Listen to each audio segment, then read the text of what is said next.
بسم الله الرحمن الرحيم. السلام عليكم ورحمة الله وبركاته.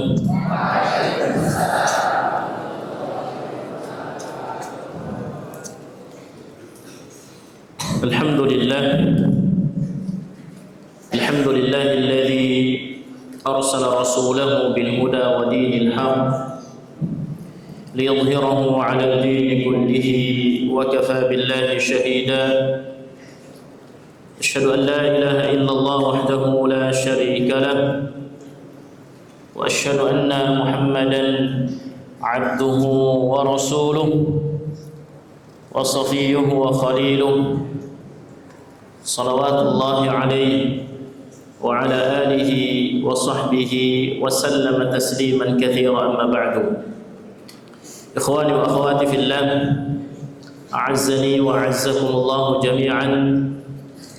Alhamdulillah, di malam hari ini kita bisa melaksanakan sholat maghrib berjamaah, dan kita lanjutkan dengan mempelajari ayat-ayat Al-Quran dan hadis-hadis Nabi SAW yang berkaitan dengan tauhid dan aqidah seorang muslim. Dan kita semua tahu bahwasanya Al-Quran dan As-Sunnah merupakan pedoman bagi setiap muslim, karena siapa saja yang berpegang teguh dengan keduanya maka dia akan selamat di dunia dan di akhirat, tentunya dengan pemahaman yang benar, dengan merujuk pemahaman kita di dalam memahami ayat Al-Quran dan hadis-hadis Nabi SAW sesuai dengan pemahaman Nabi dan para sahabatnya. Hadirin jamaah sekalian rahimakumullah, kita lanjut lagi ke pembahasan kita dengan kita membahas kitab Al-Mulakhasu fi Syarhi Kitab Tauhid, penjelasan atau ringkasan penjelasan kitab Tauhid yang ditulis oleh Syekh Shalih bin Fauzan Al-Fauzan hafizahullah ta'ala.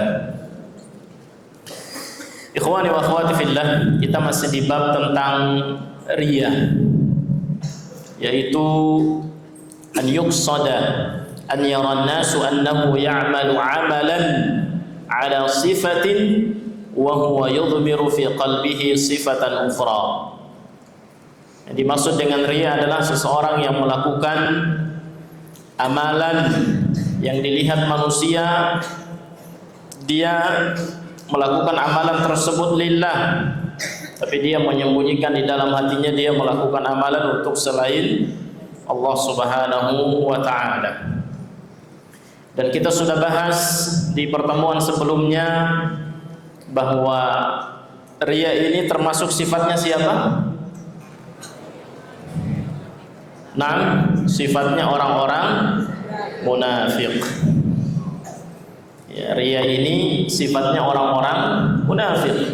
Allah menyebutkan tentang mereka di surat An-Nisa, wa idza qamu ila sholati qamu kusala yura'una an-nasa wa la yadhkuruna Allah illa qalila. Ya, Allah menggambarkan tentang sifat orang-orang munafik. Pertama, mereka kalau sholat mereka mengerjakannya dengan malas, dengan berat. Dan kalau mereka melakukannya atas dasar riya, karena ingin dilihat, ingin dipuji, bukan karena Allah Subhanahu wa ta'ala. Makanya Allah memberikan ancaman kepada orang-orang munafik. Di surat An-Nisa Allah mengatakan innal munafiqina fid darkil asfali minan nar. Ya, orang-orang munafik kelak akan dimasukkan ke dalam neraka yang paling bawah. Bukan sekedar masuk neraka, tapi masuk neraka plus nerakanya paling bawah. Yang paling bawah tentunya siksanya paling pedih. Ya, sebagaimana surga yang paling tinggi itu kenikmatannya paling luar biasa. Jadi kalau tingkatan surga itu ke atas, tapi kalau tingkatan neraka itu ke bawah. Semakin bawah, semakin pedih siksanya. Dan orang munafik termasuk yang akan dimasukkan ke dalam neraka yang paling bawah. Karena di antara salah satu sifat mereka, mereka melakukan amalan karena riya. Kita juga sudah membahas tentang hukum riya. Apa hukumnya? Nah, hukumnya haram dan termasuk syirik kecil. Riya termasuk syirik kecil. Tapi bisa juga berubah menjadi syirik besar. Ya, hukumnya bisa berubah menjadi syirik besar.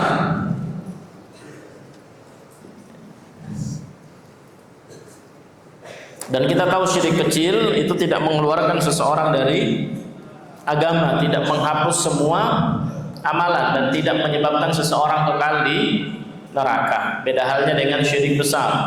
Syirik besar itu mengeluarkan seseorang dari agama. Kemudian kalau dia meninggal dia belum bertaubat, maka dia kekal dalam neraka selama-lamanya. Dan semua amalan yang dia lakukan itu hilang. Tidak ada manfaatnya kalau dia meninggal dalam keadaan berbuat syirik besar dan dia tidak bertaubat. Tapi syirik kecil juga bahaya. Ya, syirik kecil juga bahaya. Kita juga sudah membahas di pertemuan sebelumnya tentang situasi dan kondisi ketika seseorang beramal soleh dan di dalamnya ada riya. Ada berapa kondisi? Man ya'rif? 3. Ada 3 kondisi. Kondisi yang pertama,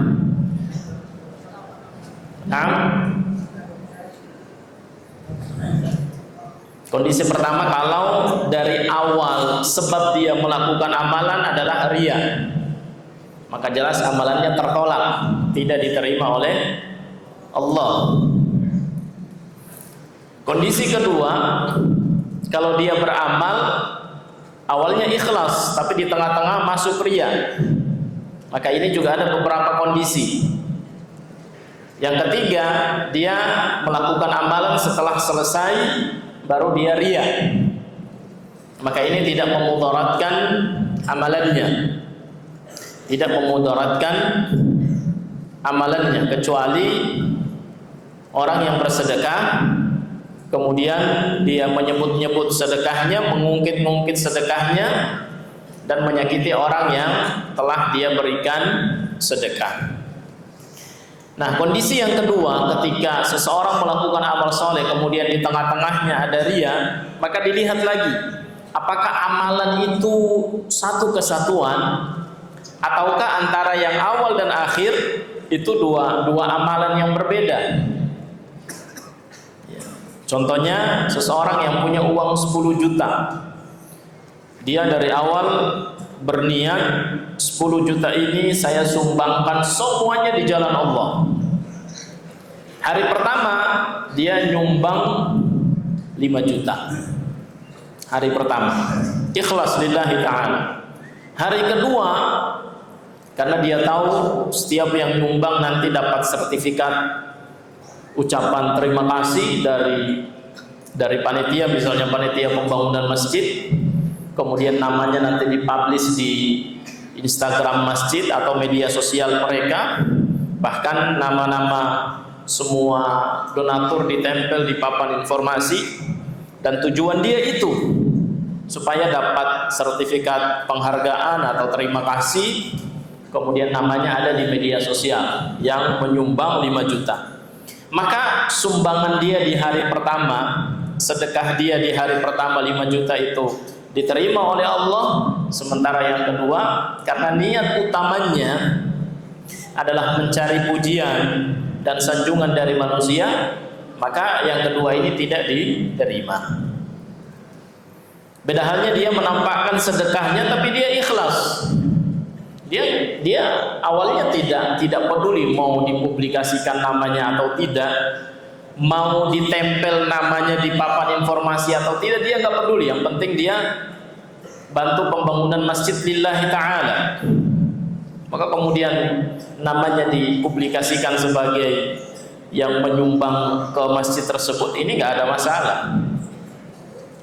Tapi kalau penyebab utama, motif utama dia menginfakkan 5 juta itu karena berharap pujian dan sanjungan manusia, maka kita katakan 5 juta yang hari kedua itu tidak diterima oleh Allah. Secara teorinya begitu. Itu kalau amalan yang antara yang pertama dan yang kedua tidak ada sangkut pautnya. Kalau satu amalan yang masih ada sangkut pautnya antara yang pertama dan yang kedua, maka ini ada beberapa kondisi lagi. Kita murajaah sebentar ya. Yang pertama, misalnya dia sholat zuhur 2 rakaat pertama ikhlas, rakaat ketiga datang calon mertuanya, sholatnya di samping dia. Akhirnya dia perbagus sholatnya karena ada calon mertuanya. Ya.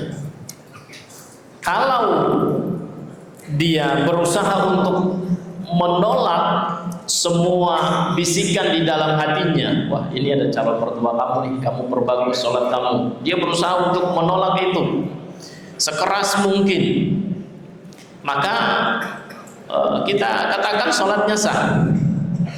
Sholatnya sah karena dia sudah berusaha menolaknya.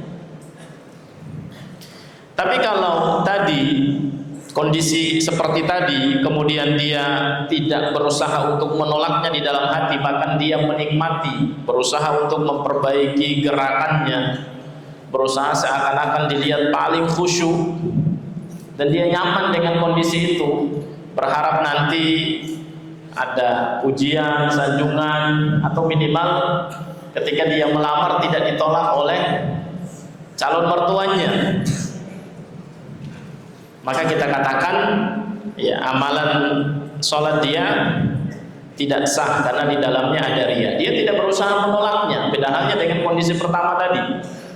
Dia berusaha untuk menolak semua bisikan-bisikan dan gangguan syaitan agar dia terjatuh ke dalam perbuatan riya. Baik, itu ringkasannya ya. Jadi ada 3 kondisi. Kalau riya itu menjadi motif utama seseorang beramal soleh, maka amalannya tertolak. Yang kedua, kalau riya itu terjadi setelah amalan itu selesai, maka ini tidak memudaratkan. Kemudian yang ketiga, kalau riya itu ada di tengah-tengah amalan, tergantung amalannya dulu. Apakah amalan ini satu kesatuan yang tidak bisa dipisahkan, ataukah antara yang pertama dan yang kedua ada pemisah dan tidak ada sangkut pautnya. Maka yang seperti ini, pertama kalau dia ikhlas diterima, yang kedua kalau dia tidak ikhlas ada riya di dalamnya tidak diterima oleh Allah. Begitu pula dengan amalan yang ada sangkut pautnya antara yang pertama dan yang kedua. Baik, kita lanjut. Kita baca apa yang ditulis oleh penulis. Kata penulis, babu ma jaa fi riya, bab tentang riya. Wa qaulillahi ta'ala, Allah berfirman, qul innama ana basyarum mithlukum yuha ilayya annama ilahukum ilahun wahid faman kana yarju liqa'a rabbih falya'mal 'amalan salihan wa la yusyrik bi'ibadati rabbih ahada. Surat Al-Kahfi ayat yang ke-110. Allah berfirman, katakanlah wahai Muhammad, sesungguhnya aku hanyalah seorang manusia seperti kalian. Yuha ilayya, dan Allah memberikan wahyu kepadaku. Annama ilahukum ilahun wahid, sesungguhnya Tuhan kalian adalah Tuhan yang Maha Esa. Faman kana yarju liqa'a rabbih falya'mal 'amalan shalihan, dan siapa saja yang menginginkan perjumpaan dengan Rabb-Nya, maka hendaknya dia melakukan amal-amal saleh. Wala yusyrik bi'ibadati rabbih ahada, dan dia tidak berbuat syirik dalam ibadahnya terhadap sesuatu apapun. Jadi Allah Subhanahu wa taala menyebutkan di dalam ayat ini, yang pertama, Nabi Muhammad itu manusia biasa. Beliau sama seperti kita, tidak punya unsur-unsur ketuhanan sedikit pun. Ustaz, tapi kan Nabi Muhammad tahu yang gaib. Nabi Muhammad mengabarkan perkara-perkara yang akan terjadi nanti di akhir zaman, seperti turunnya Nabi Isa, kemudian keluarnya Dajjal dan seterusnya. Kita katakan bahwa Nabi Shallallahu Alaihi Wasallam mengetahui yang gaib itu berdasarkan wahyu dari Allah Subhanahu wa Ta'ala. Jadi semuanya berdasarkan wahyu. Dan Nabi Shallallahu Alaihi Wasallam tidak mengetahui semua yang gaib. Hanya gaib-gaib tertentu yang Allah Subhanahu wa Ta'ala mengizinkan untuk diketahui oleh Nabi Shallallahu Alaihi Wasallam. Dan Nabi tidak punya unsur ketuhanan sedikit pun, tidak ada. Beliau sama seperti kita, jalan di pasar, beliau makan, beliau minum, beliau tidur, beliau menikah, sama seperti manusia pada umumnya. Yang membedakan beliau dengan yang lainnya adalah firman Allah, yuha ilayya. Beliau itu mendapatkan wahyu dari Allah Subhanahu wa Ta'ala. Jadi bedanya di situ, karena beliau seorang nabi dan rasul, maka beliau dapat wahyu dari Allah. Sama halnya dengan nabi-nabi yang lain, rasul-rasul yang lain sebelum beliau. Mereka mendapatkan wahyu dari Allah Subhanahu wa Ta'ala. Makanya tidak boleh Nabi Shallallahu Alaihi Wasallam dipuji-puji, disanjung-sanjung melebihi kedudukan dan martabat beliau yang semestinya. Makanya dalam satu hadis beliau mengatakan, la tatruni kama atratatin nasara bani Maryam. Janganlah kalian memuji-muji aku, menyanjung-nyanjung aku sebagaimana orang-orang Nasrani menyanjung Isa bin Maryam. Innama ana abdun faqulu abdullahi wa rasul. Sungguhnya aku hanyalah seorang hamba, maka katakanlah Muhammad adalah hamba dan utusan Allah. Tidak boleh dipuji, disanjung melebihi kedudukan beliau yang semestinya. Makanya tidak benar kalau ada yang membuat syair-syair, membuat qasidah-qasidah yang isinya pujian-pujian yang melampaui batas. Ini tidak boleh. Seperti Al-Buaisiri dalam syair beliau, ya akramal khalqi ma liman aludha bihi. Ada yang hafal? Inda hudutsil amimi. Kemudian diantaranya beliau mengatakan, fa inna min judika ad-dunya wa dhirratiha wa min ilmika ilmul lawhi wal qalami.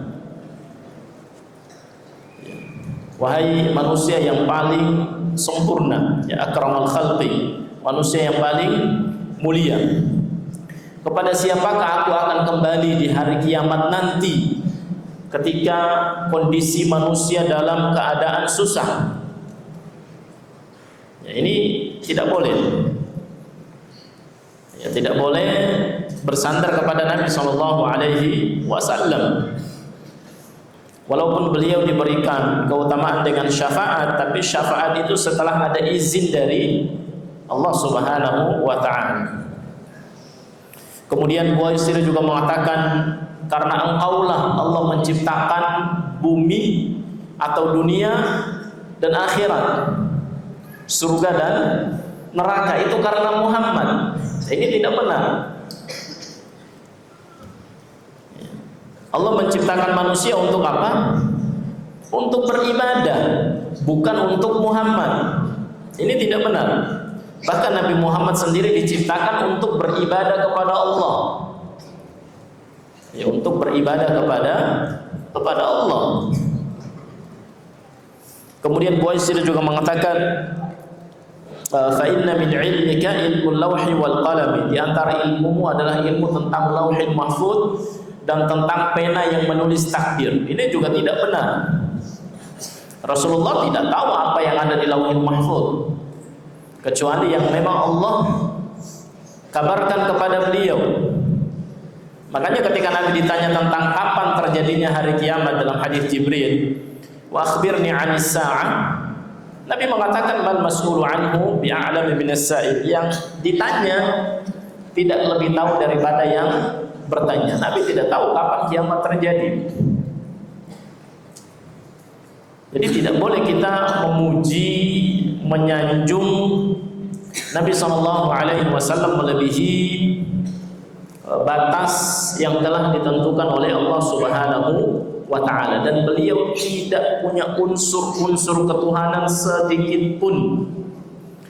Nabi SAW itu manusia, ya sama seperti kita, namun Allah memberikan kemuliaan dan kelebihan dengan diangkat menjadi nabi dan rasul. Baik, kemudian Allah Subhanahu wa taala juga mengatakan, "Faman kana yarju liqa'a rabbih falyamal 'amalan shalihan."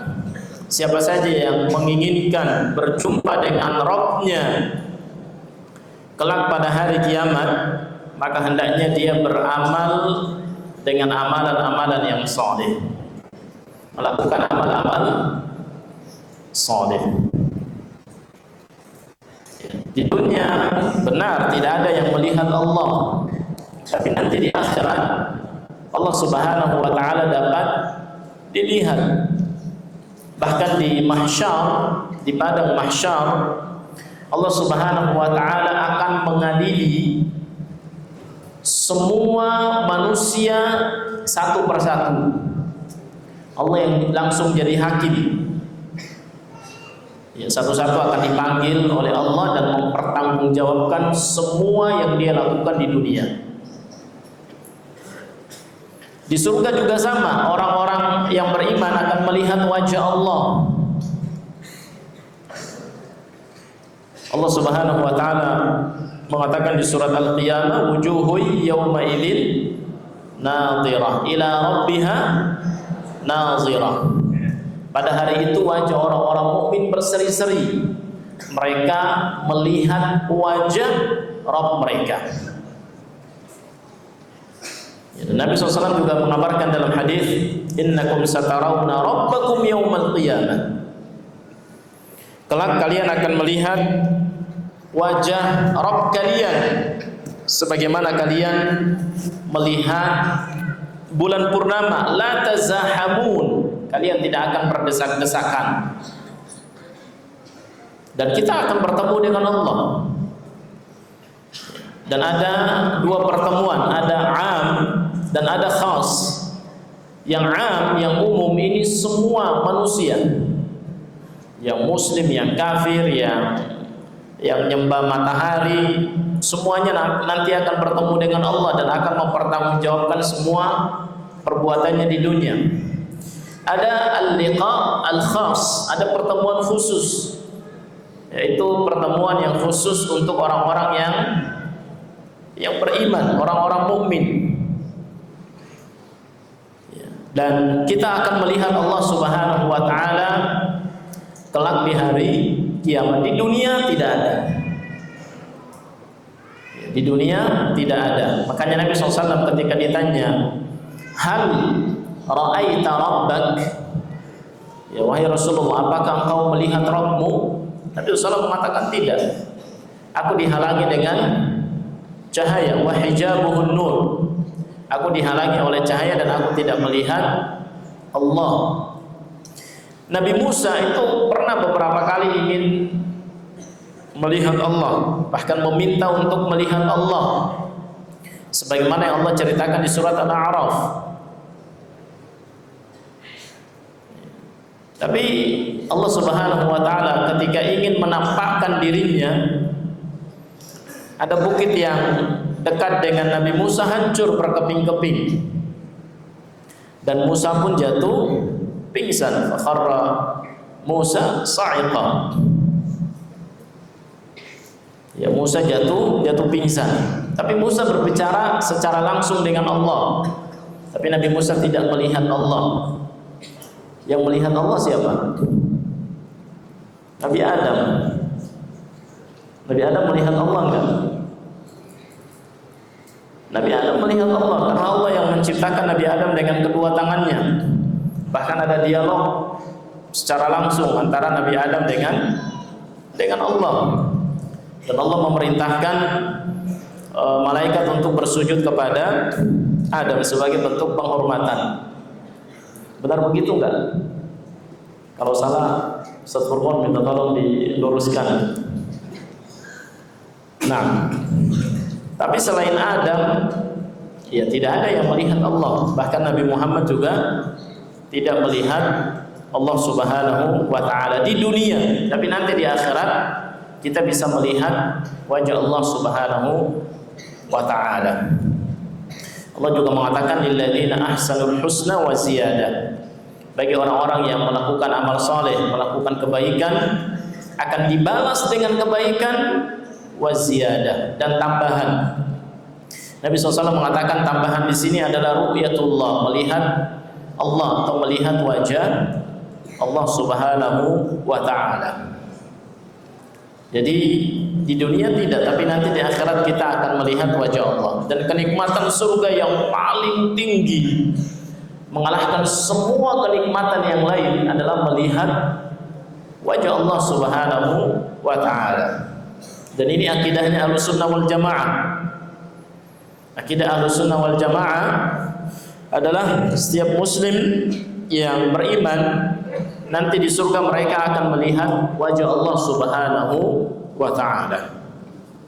Adapun orang-orang kafir, sebagian mereka terhalangi, bahkan ada yang dibangkitkan dalam kondisi buta, tidak melihat apa-apa. Ya Allah mengatakan, "Wa man a'rada 'an dzikri fa inna lahu ma'isyatan dhanka wa nahsyuruhu yaumal qiyamati a'ma." Qala rabbi lima hasyartani a'ma wa qad kuntu basira. Qala kadzalika atatka ayatuna fanasitaha wa kadzalika al-yawma tunsa. Allah mengatakan, siapa saja yang berpaling dari peringatanku, dari ayat-ayatku, maka baginya kehidupan yang sempit, dan kami akan membangkitkan dia kelak pada hari kiamat dalam keadaan buta.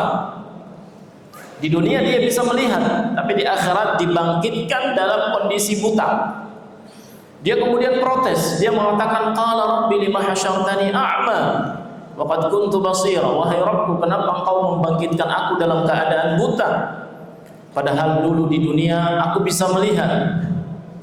Allah menjawab, qala kadzalika atatka ayatuna fanasitaha wa kadzalika al-yawma tunsa. Dulu di dunia sudah datang ayat-ayat kami kepadamu, sudah datang peringatan-peringatan kami kepadamu, tapi kamu tidak peduli, kamu tetap ingin menjadi orang kafir, dan kamu melupakan kami, maka hari ini kami juga akan melupakan kamu. Berarti dia dibangkitkan dalam kondisi tidak melihat apa-apa. Jangankan melihat Allah, melihat situasi dan kondisi di sekelilingnya pun dia tidak mampu, karena dibangkitkan dalam kondisi buta. Ya, dan kita berdoa kepada Allah Subhanahu wa Ta'ala, semoga Allah kelak memasukkan kita ke dalam surganya agar kita bisa melihat wajah Allah Subhanahu wa Ta'ala. Kemudian Allah mengatakan, "Falyamal 'amalan shalihan." Hendaknya setiap orang-orang yang menginginkan perjumpaan dengan Allah beramal dengan amal-amal saleh. Benar bahwasanya kita masuk surga bukan karena amal saleh kita, tapi karena rahmat Allah Subhanahu wa Ta'ala. Karena amal saleh yang kita lakukan sebenarnya tidak sebanding dengan surga yang telah disiapkan oleh Allah Subhanahu wa Ta'ala. Tidak sebanding. Tapi Allah Subhanahu wa Ta'ala memerintahkan kita untuk beramal saleh agar Allah Subhanahu wa Ta'ala ridha dengan kita. Ketika Allah sudah ridha dengan kita, Allah Subhanahu wa Ta'ala akan merahmati kita. Maka dengan rahmat Allah Subhanahu wa Ta'ala, kita semua kelak akan dimasukkan ke dalam surga. Kemudian Allah mengatakan wala yusyrik bi'ibadati rabbih ahada, dan hendaknya mereka tidak berbuat syirik dalam ibadah yang mereka lakukan. Ya, tidak boleh di dalamnya ada unsur-unsur kesyirikan dalam ibadah yang kita lakukan. Termasuk di antara unsur kesyirikan adalah riya. Kita beramal saleh karena ingin dilihat, ingin didengar, dan ingin dipuji oleh manusia. Maka ini yang harus kita hilangkan. Kita harus tanamkan dalam hati kita bahwa semua amalan kita lillah. Mau dilihat sama orang atau tidak, itu bukan tujuan kita. Mau dipuji atau tidak, itu bukan tujuan kita. Kalaupun nanti setelah kita beramal kita mendapatkan pujian, ya itu bonus, tapi bukan itu prioritas kita dalam beramal. Karena kalau antum mencari pujian dan sanjungan manusia saja, antum akan capek. Kalau kita hanya ingin dipuji terus, disanjung terus, semua orang senang sama kita, ghayatul la tudrak. Ini sesuatu yang tidak mungkin bisa.